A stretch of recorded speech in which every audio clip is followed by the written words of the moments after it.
Mesdames et messieurs, ce qui s'est passé aujourd'hui dans cette salle du tribunal correctionnel de Paris est d'une gravité extrême pour l'état de droit, pour la confiance qu'on peut avoir pour la justice.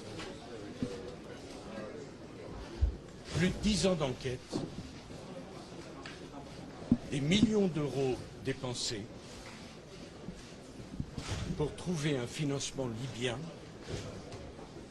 dont le tribunal correctionnel vient de dire qu'il n'a pas pu, et pour cause, être trouvé dans ma campagne. Le tribunal a été plus loin en déclarant solennellement que le document Mediapart,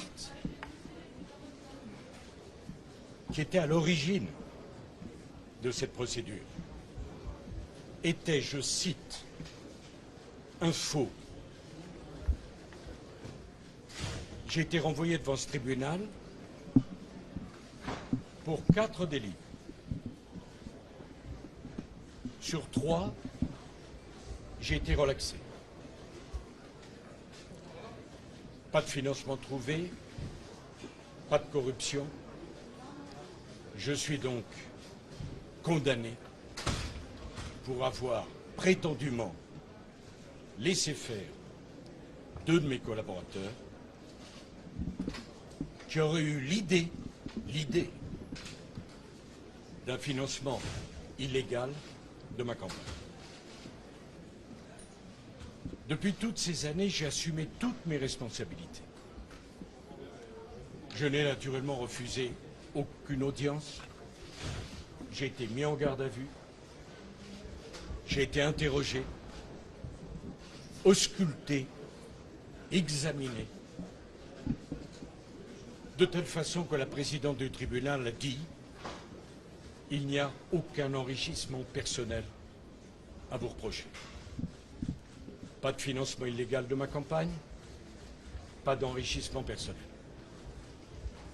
Et la conclusion qu'en tire le tribunal, c'est que je dois passer 5 années en prison, et alors même qu'on connaît mon adresse, qu'on peut me reconnaître dans la rue, que j'ai assumé toutes mes responsabilités, le tribunal prononce l'exécution provisoire pour me voir dormir en prison le plus tôt possible.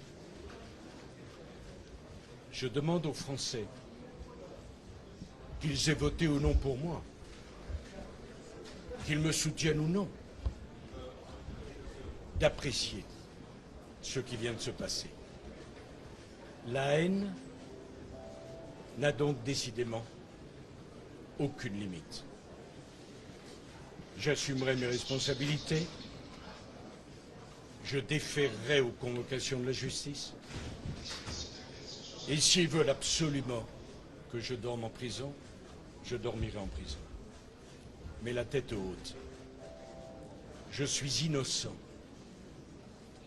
Cette injustice est un scandale. Je ne m'accuserai pas de quelque chose que je n'ai pas fait. Naturellement, je ferai appel.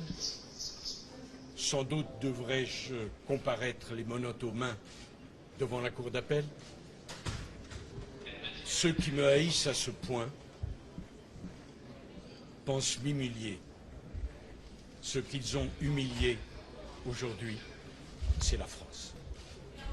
C'est l'image de la France. Et si quelqu'un a trahi les Français, ce n'est pas moi. C'est cette injustice invraisemblable auquel vous venez d'assister. Je n'ai aucun esprit de revanche, je n'ai aucune haine, mais que chacun comprenne bien et l'entende. Je me battrai jusqu'à mon dernier souffle pour prouver ma complète innocence. Je vous remercie. Monsieur le Président, vous voyez une injustice.